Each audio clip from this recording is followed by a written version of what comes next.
bisa dengar langsung jawaban adik-adik. Karena kita harus terpisah. Tapi nggak masalah ya, kita bersyukur karena hari ini kita masih bisa beribadah walaupun kita melakukannya secara online. Baik, adik-adik, saya Lause kangen sekali ketemu dengan adik-adik semua. Ingin mendengar suaranya yang lucu-lucu, ingin melihat bagaimana adik-adik ikut menyanyi. Tapi hari ini kita bersama-sama ya, walaupun Lause nggak bisa lihat langsung, tapi Lause percaya anak-anak yang ada di rumah ikut bernyanyi dan ikut memuji Tuhan. Sudah siap semuanya? Oke, baik. Mari adik-adik semuanya, Lause ajak kita untuk bangkit berdiri dan kita mau menyanyikan kebaikan Tuhan Yesus bagi kita. Tuhan itu baik. Teman-teman tahu nggak? Di luar sana ada banyak sekali orang yang sakit. Tapi kita bersyukur. Kalau hari ini Tuhan masih memberikan kita kesehatan dan bisa berkumpul dengan orang-orang yang kita kasihi. Kita naikkan pujian, Allah itu baik. Adik-adik di rumah boleh sambil bertepuk tangan ya. Itu baik, sungguh baik bagiku, ditunjukkannya kasih setianya. Dia menyediakan yang ku perlukan, menyatakan kebaikan, dia nyatakan kebaikan, menyatakan kebaikannya padaku. Setianya kasih setianya tak pernah berubah.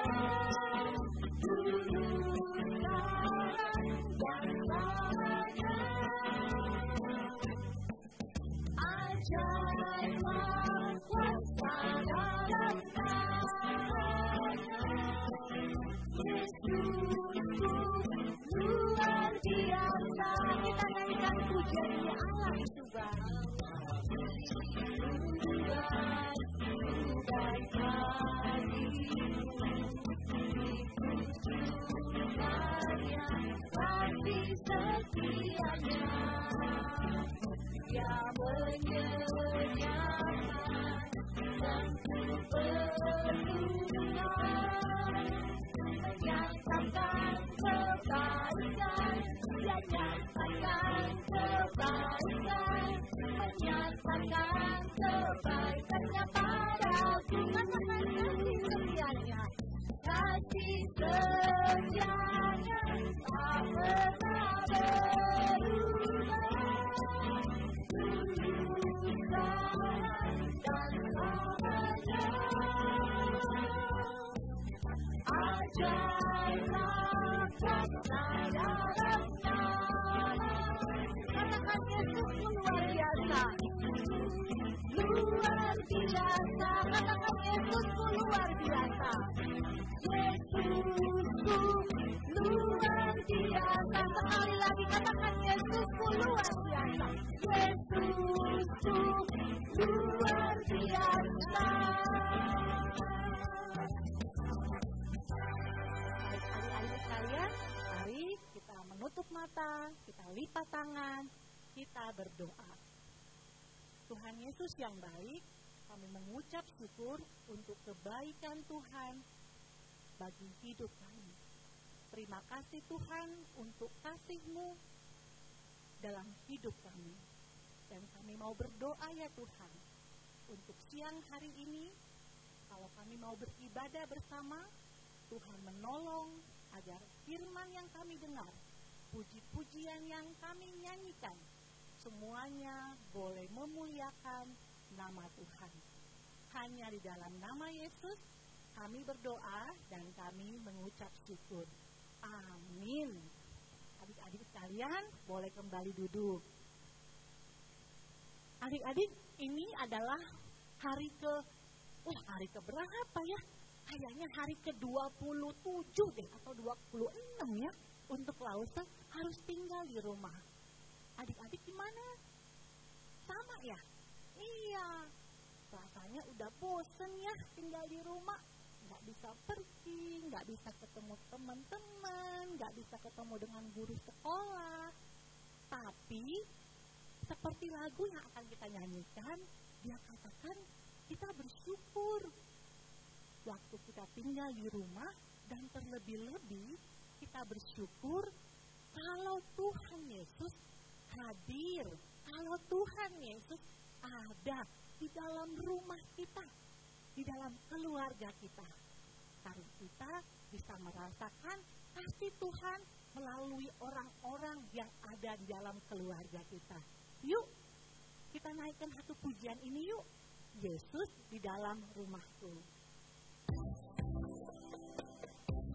Ini ada gerakannya, anak-anak, adik-adik boleh ikut pause dulu gerakannya, nanti kita nyanyikan bersama-sama ya. Tapi sekarang kita boleh bernyanyi dan sambil melihat gerakannya, oke? Siap-siap? Yesus di dalam rumahku, senang-senanglah, senang-senanglah, senang-senanglah. Yesus di dalam rumahku, senang-senanglah, senang-senanglah.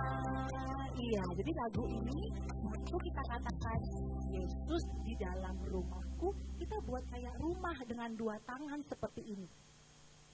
Rumahnya jangan kecil banget, tangannya nggak bisa masuk, agak gedean. Oke, waktu senang-senanglah, dua tangan diputar ke kanan dan ke kiri. Gampang ya? Yuk semuanya bangkit berdiri, kita nyanyikan pujian ini. Yesus di dalam rumahku.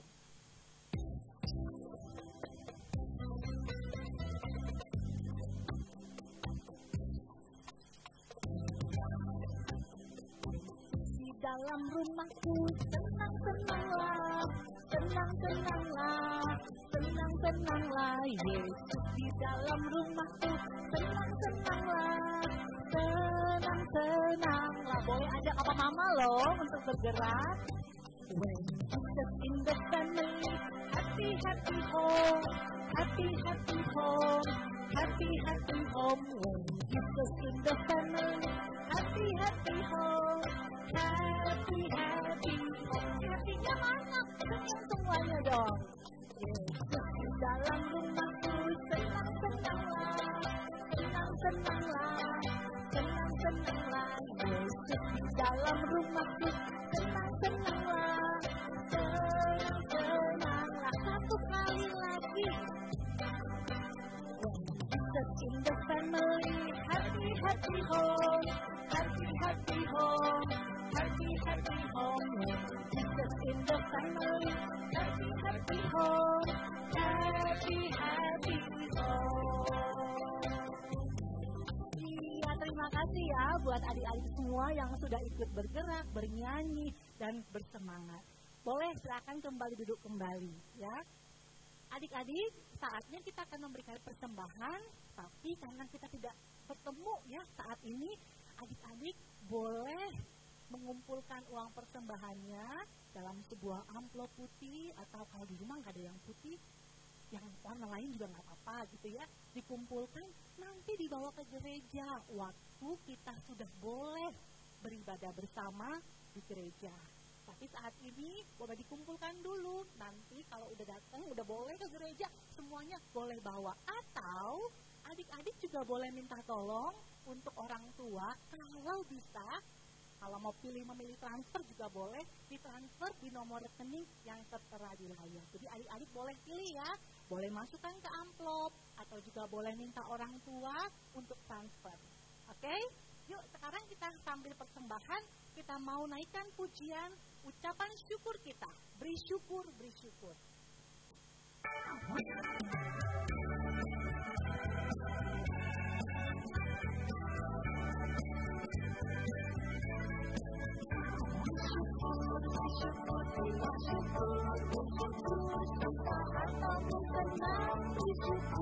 Panjatkan doamu, panjatkan doamu, sepenuh hatimu, hatinya Yesus jadi milikmu. Sekali lagi kita katakan bersyukur, bersyukur.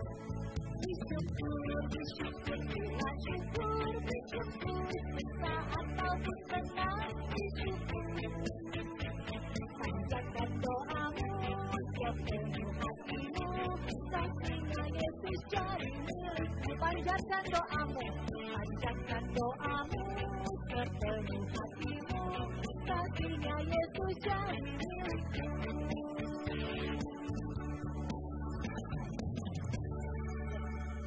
Saya mengajak kita semua untuk berdoa untuk persembahan yang sudah kita kumpulkan. Tuhan Yesus, terima kasih ya Tuhan untuk berkat dan pemeliharaan Tuhan bagi kami. Terima kasih untuk pertolongan Tuhan untuk papa, mama, dan keluarga kami. Tuhan, ini adalah persembahan yang bisa kami berikan. Kami memohon biarlah Tuhan juga menolong kami untuk tidak hanya memberikan apa yang kami punya, tetapi belajar memberikan hidup kami sebagai persembahan yang hidup untuk Tuhan. Terima kasih Tuhan, di dalam nama Yesus kami berdoa dan kami mengucap syukur. Amin. Adik-adik, saatnya kita akan mendengarkan firman Tuhan yang hari ini akan disampaikan oleh Lause Agus. Untuk itu, silakan semuanya boleh duduk dengan manis, boleh persiapkan. Kalau lupa belum bawa Alkitab, boleh ambil dulu, siapkan Alkitabnya untuk kita bisa siap mendengarkan firman Tuhan. Nah, kalau di kelas Bali kita, biasanya sebelum dengar firman Tuhan, Lause selalu bilang begini, konsentrasi. Terus kemudian anak-anak menjawab, konsentrasi dimulai. Lause pengen tahu nih, masih ingat nggak ya? Lause coba ya, konsentrasi. Wah, masih ingat, luar biasa. Yuk kita siapkan hati kita. Kita mau minta Tuhan menolong kita untuk kita bisa duduk tenang dan mendengarkan firman-Nya. Kita naikkan pujian firman-Mu, pelita bagi kakiku.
Jalanku terang bagi jalanku, terang bagi jalanku, terang bagi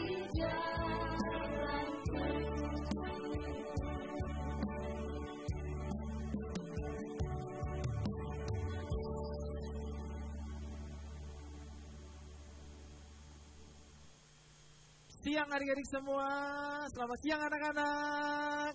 Bagaimana kabarnya hari ini? Apakah semuanya sudah siap untuk mendengarkan firman Tuhan ya?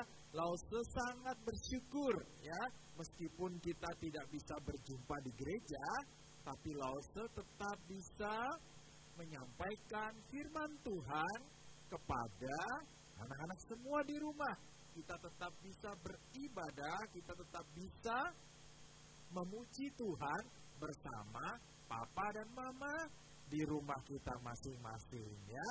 Oke, sudah siap? Siapa yang sudah siap? Dengan Alkitabnya? Iya, oke. Nah, sekarang saatnya kita akan berdoa, kita mohon pimpinan Tuhan. Ya, semuanya berdoa untuk menyiapkan hati mendengarkan firman Tuhan ya. Kita berdoa, tangan dilipat, mata itu kita akan berdoa. Bapa di sorga, terima kasih untuk anugerah Tuhan. Terima kasih untuk kesempatan kami dapat beribadah, bersyukur kepada Tuhan dan mendengarkan firman Tuhan. Tolong kami Tuhan agar kami dapat memahami firman Tuhan dan tolong kami melakukannya dalam kehidupan kami. Berkati kami Tuhan, siang hari ini kami bersyukur. Di dalam nama Tuhan Yesus kami bersyukur dan berdoa. Amin. Nah, hari ini Lause ya akan menyampaikan firman Tuhan dengan tema, dengan judul apa? Janji Allah dan harapanku. Janji Allah dan harapanku. Nah, firman Tuhannya nanti terambil dari Yohanes 14 ayat yang ke-16 sampai yang ke-17. Nah, sekarang coba ya. Lause mau tanya dulu. Nah, kira-kira siapa yang tahu ini film apa ya? Wah, film apa itu? Ya, itu film yang sudah ada sejak Lause masih anak-anak. Filmnya sudah lama sekali, tapi sampai sekarang ya, sampai sekarang gambar-gambar dari tokoh Doraemon ini masih ada. Nah, gambar-gambar dari tokoh Doraemon ini masih ada kalau kita pergi ke mall, kita beli barang-barang untuk anak-anak bisa dapatkan, mungkin itu tempat pensil, mungkin itu tas, bahkan mungkin kaos dan sebagainya, masih ada muncul gambar tokoh ini, tokoh Doraemon. Nah, yang paling terkenal dari Doraemon adalah karena dia punya apa? Karena dia punya kantong ajaib. Dia punya kantong ajaib di mana di dalam kantongnya ya, di dalam tubuh Doraemon ini, di dalam kantongnya itu bisa diambil apapun juga yang menjadi kebutuhan dari teman-temannya. Ya, coba teman-temannya sebutin. Siapa yang masih ingat teman-temannya namanya siapa? Ada Nobita, ada Giant gitu ya. Nah, ada Suneo gitu ya. Nah, kalau Nobita lagi kesulitan gitu ya. Wah, dia minta Doraemon, tolong dong, minta ini, minta itu. Akhirnya Doraemon kasih gitu ya. Misalnya saat ini misalnya kita nggak boleh keluar, kita nggak bisa kemana-mana. Waduh, kalau kita punya pintu kemana saja, waduh, kita langsung buka, langsung kita tempat lain. Atau mungkin kita pinjem baling-baling bambunya Doraemon, wah kita pergi, kita bisa terbang. Nah, jadi ya, betapa asiknya kalau misalnya kantong Doraemon itu betul-betul ada, gitu ya. Waduh, kita bisa mendapatkan semua hal yang kita inginkan. Itu menjadi penolong yang ajaib bagi siapa?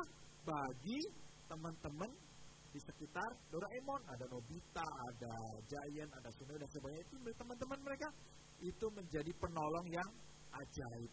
Nah, adik-adik semua yang dikasihi Tuhan Yesus Kristus, maka dalam kehidupan kita sebagai anak-anak Tuhan, ternyata Tuhan Yesus juga memberikan seorang pribadi penolong yang luar biasa. Bahkan jauh lebih luar biasa dari penolong apapun yang kita ada dalam dunia ini. Bahkan jauh lebih hebat dari siapapun juga yang ada di dunia ini.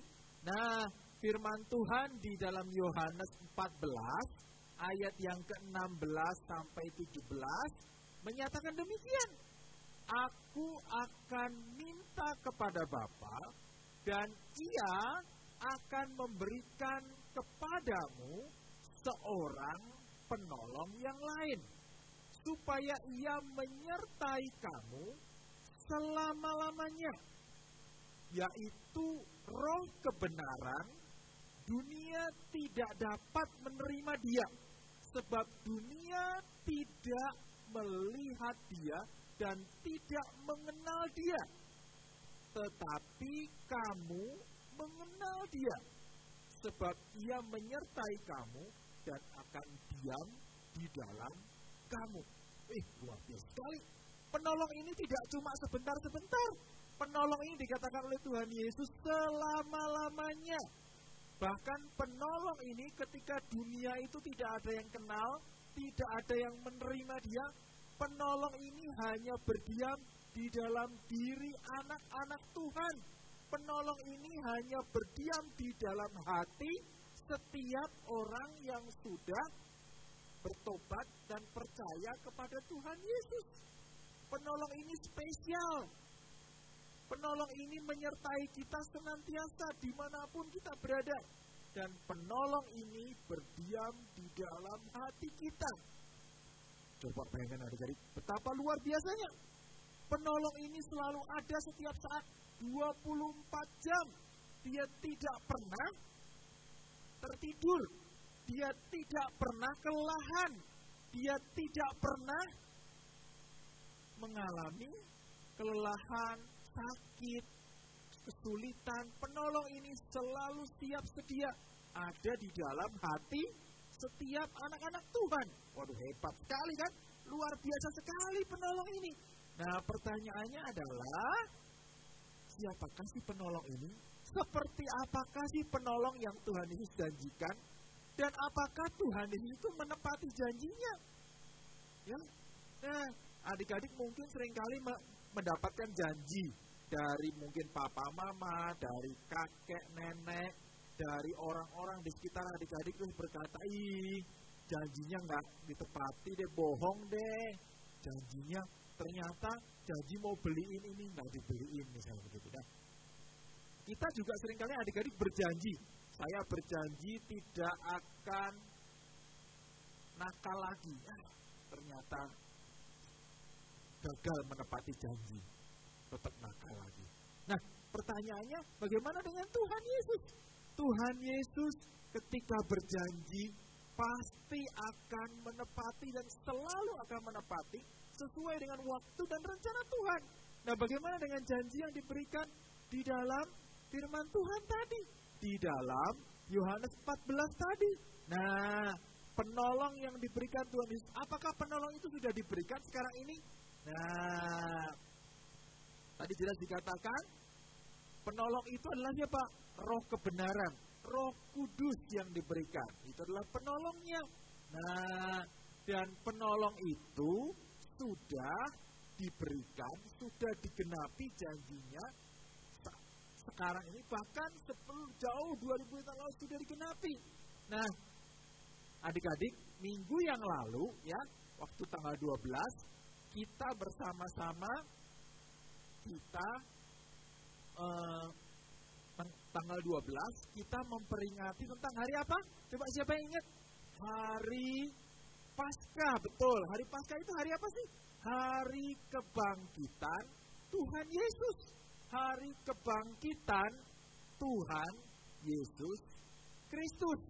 Nah, hari di mana Tuhan Yesus Kristus bangkit. Nah, ketika dia bangkit, sebelum dia disalibkan, sebelum dia mati, disalibkan, dan bangkit pada hari ketiga, Tuhan Yesus mengucapkan janji yang tadi.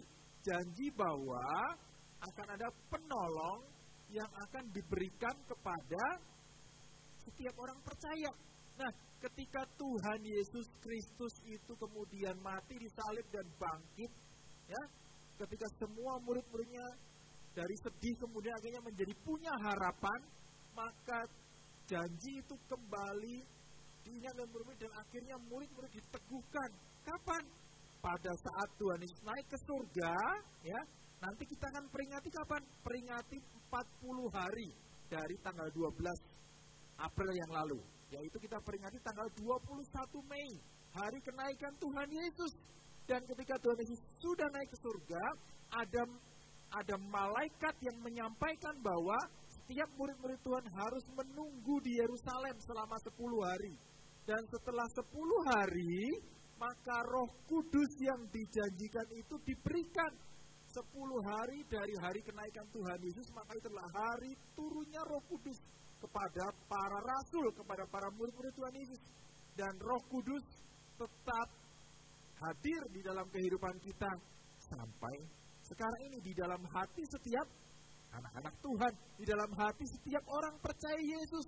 Ketika kita percaya Yesus Kristus, maka Roh Kuduslah yang mendiami hati setiap kita yang percaya kepada Tuhan Yesus.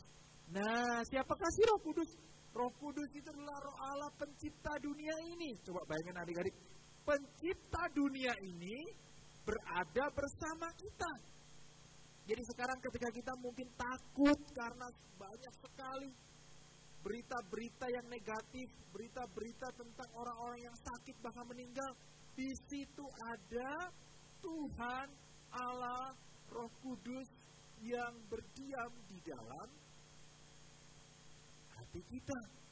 Dia adalah Roh kebenaran, dan Roh Kudus itu akan memberikan penghiburan, akan mengajarkan tentang firman Tuhan, akan menolong kita untuk kita mengerti tentang firman Tuhan, tentang siapa. Dia adalah Roh yang memberikan penghiburan dan pertolongan kepada kita. Nah, dia adalah Roh yang berdiam dalam hati kita. Dan yang paling Roh Kudus akan kerjakan di dalam hati kita, Roh Kudus apa? Roh Kudus akan mengubah hati kita. Pertolongan yang paling utama yang Roh Kudus akan berikan, Roh Kudus akan mengubah hati kita. Hati kita yang dulunya gelap karena kita hidup di dalam dosa. Karena kita di dalam dosa, maka hati kita gelap. Kita seringkali mungkin marah-marah, kita melawan papa mama, kita berbohong kepada papa mama, kita bertengkar dengan kakak atau adik kita, hati kita gelap. Tapi Roh Kudus yang mengasihi kita, dia mengubah hati kita yang gelap menjadi terang, menjadi kudus, menjadi putih bersih, dari hitam menjadi putih bersih. Dan di sana ada kuasa Tuhan, ada karya Tuhan, ada kasih Tuhan yang Tuhan nyatakan di dalam hati kita. Nah, di dalam Alkitab ya, adik-adik, ada satu tokoh yang hatinya juga diubah. Ya, jadi Roh Kudus itu jelas berkarya di dalam Alkitab, di dalam firman Tuhan yang kita baca, ada bukti nyatanya. Siapa yang diubahkan? Nah, kalau adik-adik baca di dalam firman Tuhan, di dalam Injil Matius, di dalam Injil Lukas, ya, di dalam Injil Markus, Injil Yohanes, adik-adik yang menemukan seorang tokoh yang namanya siapa? Namanya siapa di dalam gambar ini? Nah, namanya adalah Bapak Petrus. Nah, Bapak Petrus ini, dia adalah seorang yang kelihatan sok berani, tapi sebetulnya dia penakut, ya. Dia pernah berjanji kepada Tuhan Yesus, Tuhan, ya, sekalipun semua orang yang ikut Engkau akan pergi meninggalkan Engkau, akan lari ketakutan meninggalkan Engkau, tapi aku tidak, Tuhan. Wah, itu kata Petrus seperti itu. Aku tidak, Tuhan. Pokoknya aku mau ikut Tuhan Yesus. Sampai mati pun aku siap, Tuhan. Sampai mati pun aku berani, Tuhan. Sampai mati pun aku tetap ikut Engkau, Tuhan. Wah, hebat ya. Waduh, berani sekali. Ketika Tuhan Yesus menyatakan bahwa dirinya akan ditangkap dan disalibkan, Petrus dengan berani, dengan perkataannya yang kelihatan luar biasa, dia menyatakan pokoknya ikut Tuhan sampai mati. Tapi ternyata adik-adik, ketika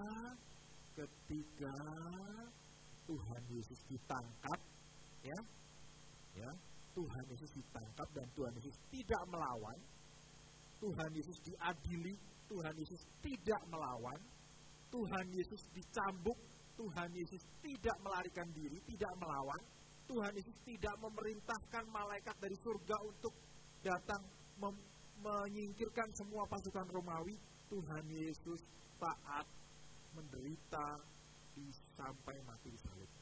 Dan Petrus menjadi, ketika Tuhan Yesus diadili, Petrus menjadi ketakutan. Ketika dia ditanya,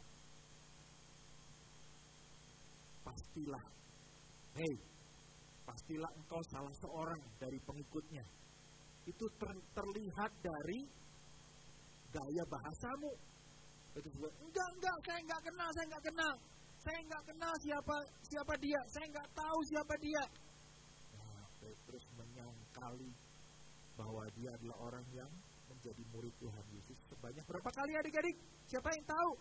Iya betul, ya, menyangkali Tuhan Yesus sebanyak 3 kali. Dan akhirnya Petrus pun bersedih hati karena dia gagal menjadi pengikut Tuhan yang berani.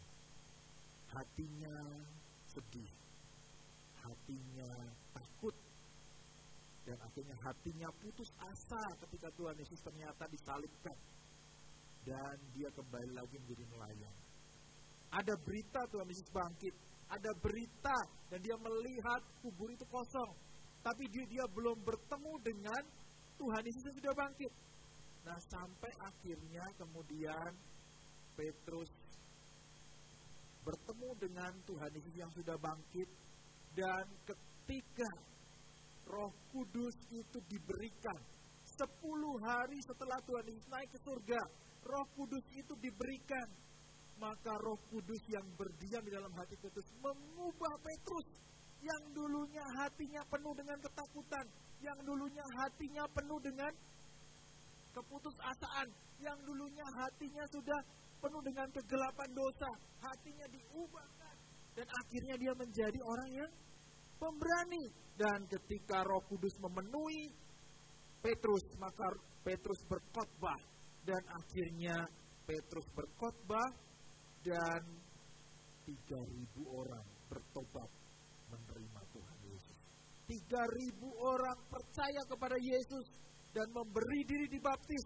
Petrus meskipun dia ditangkap oleh tentara Romawi, dia tidak takut lagi. Dia tetap menyampaikan firman Tuhan, bahkan sampai mati dia tetap menyampaikan firman Tuhan. Adik-adik, itu semua bukan karena Petrus hebat, tapi karena Tuhan yang hebat, karena janji Tuhan digenapi, karena Roh Kudus itu diberikan di dalam hati Petrus. Nah, Roh Kudus yang sama juga Roh Kudus yang akan berdiam di dalam hati kita. Roh Kudus yang akan berdiam di dalam hati kita. Jadi pada saat kita mengalami ketakutan, ya, kalau di dalam film Doraemon tadi, kalau Nobita lagi menghadapi kesulitan, dia minta tolongin sama Doraemon. Mon, tolongin dong. Nah, akhirnya Doraemon keluarkan sesuatu dari kantong ajaibnya. Mungkin itu pintu kemana saja, mungkin itu baling-baling bambu, gitu ya. Akhirnya Nobita kemudian senang sekali karena masalahnya selesai. Nah, kalau ketika kita menghadapi masalah dalam kehidupan kita, ketika adik-adik semua mungkin mengalami kesedihan, ketika adik-adik semua jatuh dalam dosa, ketika kita gagal ikut Tuhan, ketika kita menghadapi sakit, penyakit, ketika kita mungkin bergumul dengan banyak sekali permasalahan, ketakutan, kesedihan, karena situasi yang ada sekarang, kita datang kepada Tuhan Yesus Kristus. Dan kita mohon supaya Roh Kudus menolong kita, supaya Roh Kudus memberikan kita apa? Memberikan kita pertolongan. Mungkin situasinya tidak langsung terus-terus berubah. Kita mungkin berharap, Tuhan tolong dong segera bereskan virus corona ini. Tuhan tolong segera, kapan virus corona ini semua segera mati semua. Dan virus corona ini habis semuanya. Dan akhirnya kita bisa bebas lagi pergi kemana-mana dengan bebas. Tapi ternyata sampai sekarang kok belum selesai ya. Sampai sekarang kok belum beres-beres ya. Sampai sekarang kok sepertinya masih banyak orang yang sakit ya. Wah, mungkin harapan itu tidak langsung kita lihat terwujud saat ini. Tetapi Roh Kudus tetap bekerja. Karena yang paling penting bagi Roh Kudus adalah, tadi apa adik-adik? Roh Kudus ingin mengubah hati kita. Situasinya tidak serta-merta langsung saat itu langsung berubah. Karena bukan itu yang penting bagi Tuhan. Yang paling penting bagi Tuhan adalah apa? Ketika Roh Kudus itu mengubah hati kita. Petrus ketika dia menghadapi kesulitan, dulunya ketika dia menghadapi tantangan dia ketakutan. Tapi ketika Roh Kudus mengubah hatinya, situasinya tetap ada tantangan. Ada tantangan. Dia ditangkap, tetap ditangkap. Tapi dia menghadapinya dengan hati yang berbeda. Dengan hati yang berani di dalam Tuhan. Dengan hati yang yakin bahwa Tuhan akan menyertai. Dengan hati yang yakin bahwa Tuhan tetap bersama dengan dirinya. Demikian juga dengan kita. Ketika hati kita diubahkan, hati yang berdosa dikuduskan oleh Tuhan. Hati yang gelap diputihkan oleh Tuhan. Hati yang takut diberikan keberanian oleh Tuhan. Hati yang putus asa diberikan pengharapan. Hati yang penuh dengan kebencian dipenuhi dengan kasih. Maka itulah karya yang Roh Kudus akan kerjakan. Nah, adik-adik semua. Nah, ketika adik-adik ingin mengalami pertolongan dari Roh Kudus, berdoalah kepadanya. Datanglah, bawalah hati kita yang khawatir, hati kita yang penuh dengan ketakutan. Kita bawa di hadapan Tuhan supaya Roh Kudus memberikan kita damai sejahtera. Hati kita yang mungkin saat ini sedang marah-marah, kita jengkel. Kenapa? Kenapa harus di rumah terus bosan? Kita bawa di hadapan Tuhan supaya hati kita diberikan damai sejahtera, diberikan kesabaran oleh Tuhan. Nah, ada sebuah doa nih. Nah, doa yang Lause coba buat, adik-adik bisa nanti isi bersama papa mama, ya. Roh Kudus, tolonglah ubah hati saya. Nah, bisa sebutkan secara spesifik apa sih yang adik-adik sedang alami saat ini, sedang rasakan saat ini, ya, agar hati saya menjadi lebih, misalnya, yang dulunya hati saya dipenuhi dengan kemarahan, menjadi lebih dipenuhi dengan kesabaran dan damai sejahtera. Roh Kudus, tolong saya untuk dapat melihat dan mengalami kebaikan-kebaikan Tuhan di tengah-tengah situasi yang sulit seperti saat ini. Seperti saat ini adanya virus corona yang menakutkan. Tolong Tuhan agar saya bisa melihat kebaikan-kebaikan Tuhan setiap hari. Maka Tuhan pasti akan menolong adik-adik. Tuhan pasti akan berkarya. Roh Kudus pasti akan memberikan adik-adik pertolongan.